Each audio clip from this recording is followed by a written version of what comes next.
günlerde yapılan ibadet. Bu fırsatı iyi bilelim, değerlendirelim. Yani o kadar Cenab-ı Allah katında değeri var ki vel fecri ve leyalin aşri 10 geceye yemin olsun, fecre yemin olsun. Nasipler eylesin. Cenab-ı Allah bu günleri hürmetine günahları bağışlananlardan, cennette makamı yükselenlerden eylesin. Bugün itibarıyla Zilhicce ayına girmiş bulunmaktayız. Tabi Zilhicce ayı hac menasikinin yapıldığı.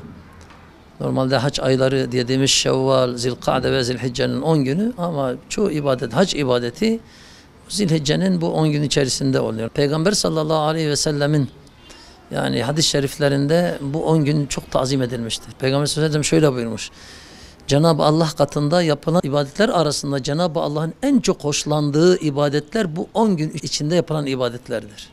Sahabe diyor ki ya Resulallah velel cihadu fi sebilillah, yani Allah yolunda cihat da bu 10 gün 10 gündeki ibadetten daha üstünde mi diyor, yok. Velel cihadu fi sebilillah. Ancak bir kişi malıyla, canıyla gider, hiçbirisiyle dönmez. Malını da cihatta verir, canını da verir. Ancak o kişi, yoksa bu günler arasında yapılan hiçbir ibadet bunlara denk değildir. Hatta bazı ulema Kadir gecesinin de içinde olduğu Ramazan ayının son 10 gününü bu 10 günden, Zilhicce 10 günden daha az mertebede görmüşlerdi. Vel fecri ve leyalin aşrin 10 geceye Cenab-ı Allah Kur'an-ı Kerim'de yemin etmiş. Yemin ettiği bir şey muhakkak ki muazzamdır ki Cenab-ı Allah ona yemin etmiş. Hacı olmayan, ihramlı olmayan kişi bu 9 günü oruçlu geçirebilirse ne ala.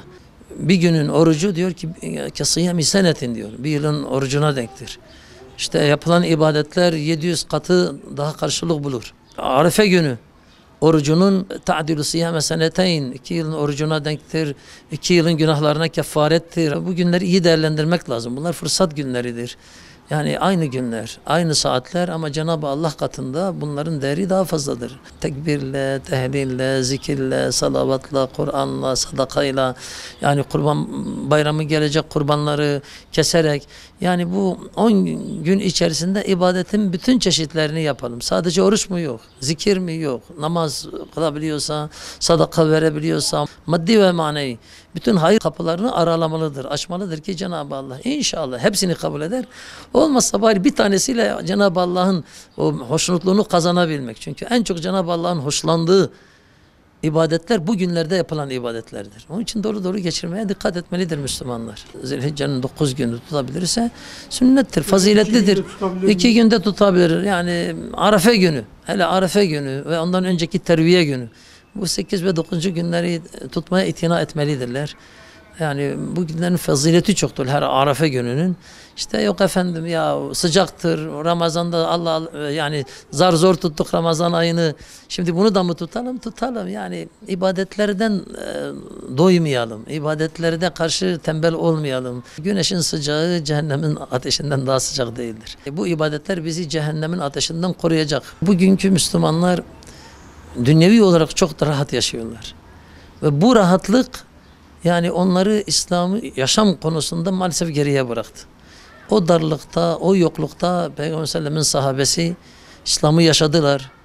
Öncü oldular mallarıyla, canlarıyla. Yani yok olmasına rağmen, darlık olmasına rağmen, kıtlık olmasına rağmen biz bu bollukta, bu yani müreffeh hayatta maalesef yani kötü bir söz gelmiş yani günahlarını bile vermek istemez. Yani bu çok kötü bir söz. Bu günlerde yapılan ibadet. Bu fırsatı iyi bilelim, değerlendirelim. Yani o kadar Cenab-ı Allah katında değeri var ki vel fecri ve leyalin aşri 10 geceye yemin olsun. Nasipler eylesin. Cenab-ı Allah bu günleri hürmetine günahları bağışlananlardan, cennette makamı yükselenlerden eylesin.